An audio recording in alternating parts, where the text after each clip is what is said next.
welcome once again to Dreams and Aspirations. We are here with a very beautiful lady. She's an entrepreneur, but today we'll be doing different thing altogether. We'll be talking about relationship. I'd like her to introduce herself, then we'll get the game going. Hello, welcome to Dreams and Aspirations. Thank you. So I'm Winnie Daddy Diamond and I'm co-owner of Nectar Juice GH. Nectar Juice. Nectar. Nectar. Yeah, Oh, okay. Nectar Juice GH. What do you deal in? So we basically make organic fruit juice for people of all ages. Yeah. Oh, okay. So, do you do large scale orders? Or it's just in Right now it's just on the individual basis. Yeah. I'm not yet large. So, aside that, do you do any other thing? Or it's just It's just that. It's just that. Okay. I realize you have an interest in relationship. Or you don't.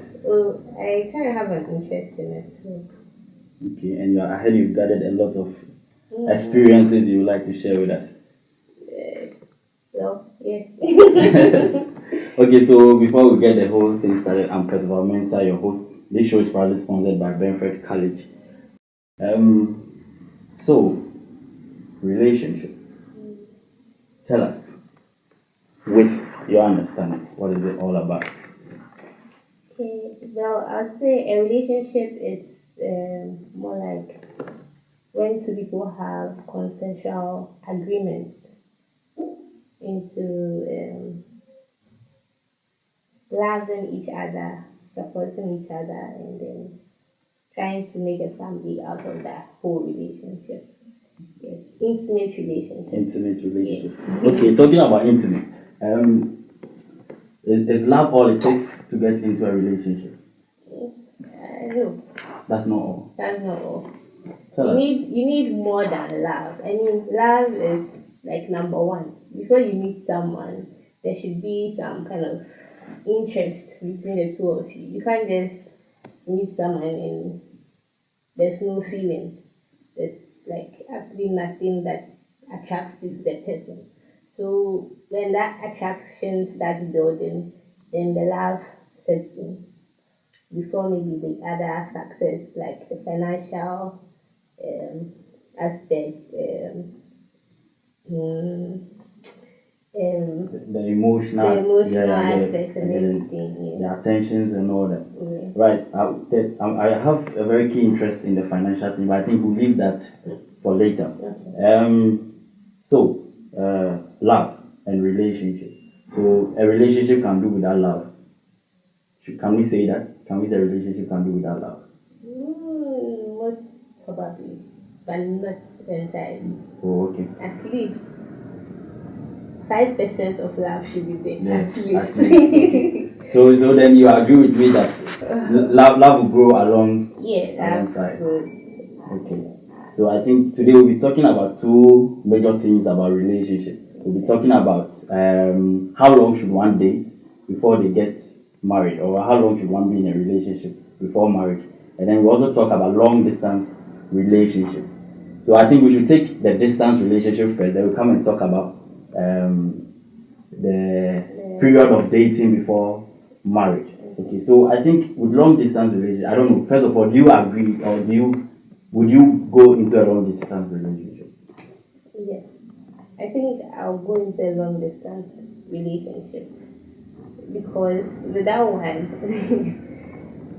I mean, they are different, right? Right. But for me, for my experience, I feel like distance relationship helps me to like be more committed.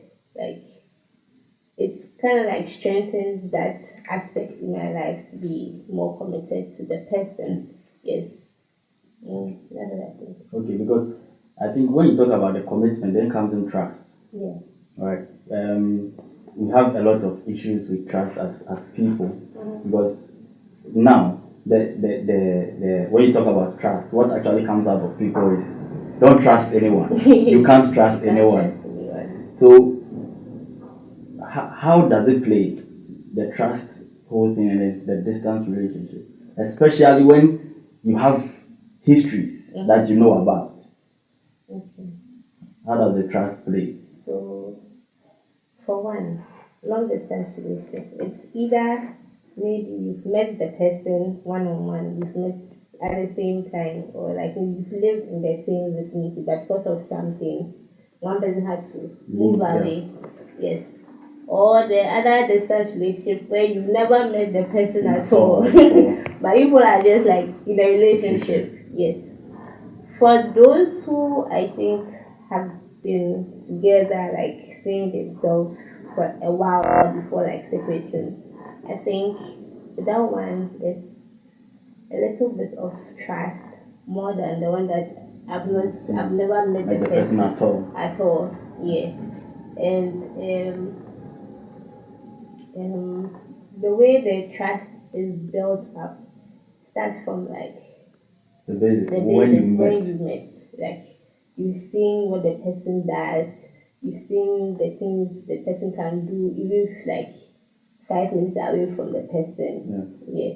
So when the person travels, it's not really a big deal because you already know that, or even when the person was here, the person wasn't even doing like worse or Yes. serious things against you. Yeah. So with that, you can try the person.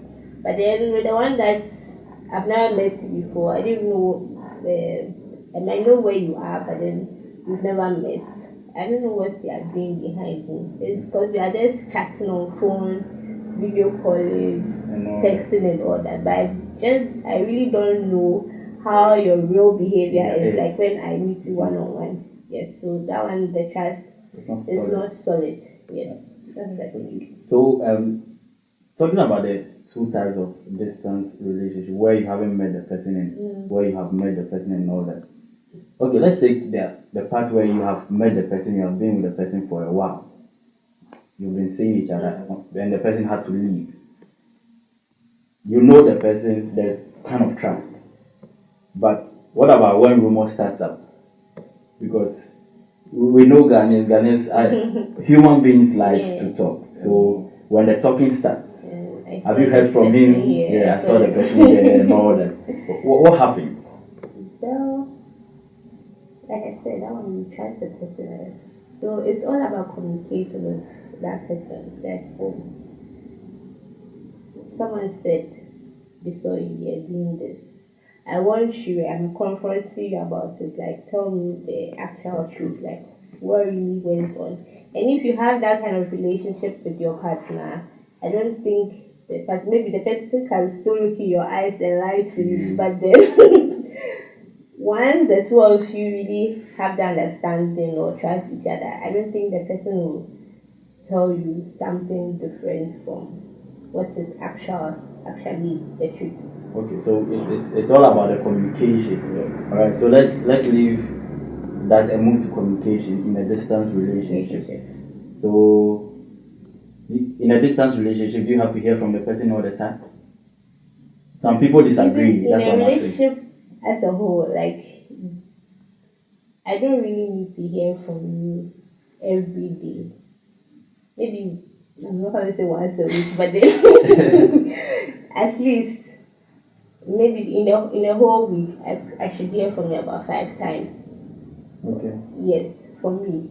Okay. That's I feel comfortable with hearing from you at least 5 times a day, and 5 times in a week. I mean, because at least it gives me a sense of